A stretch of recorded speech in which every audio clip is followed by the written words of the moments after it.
Madrid, super jet lagged, left my phone charger in New Zealand, have to go to the producer's house to borrow his.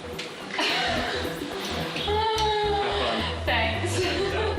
I managed to fall down the frickin' staircase and I thought I broke my neck or something. Like, imagine that, like, ending up in hospital on the first day in Madrid. That would have been the worst. Are you fine?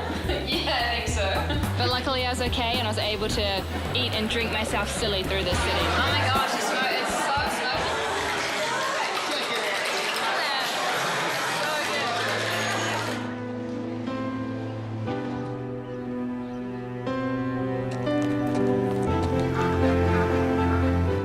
This trip has kind of reignited my love to be a nomad and to travel to like faraway destinations, meet local people and experience different cultures and traditions and ways of life and food. Play with it, roll it around, it will gradually disappear. It will melt. That's beautiful. The center of the universe. Yes, the center of the known universe.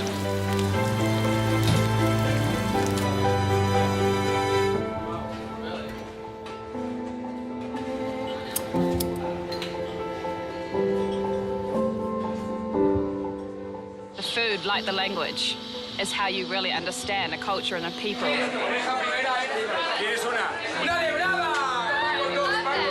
don't know. It's what kind of brings them together. It's what creates that kind of sense of community.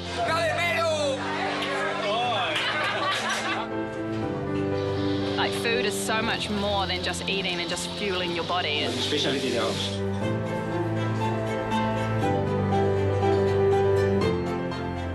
There's so much ceremony around it and so much family and love and a huge connection with the land as well and with nature and using local seasonal produce and making do with what you have.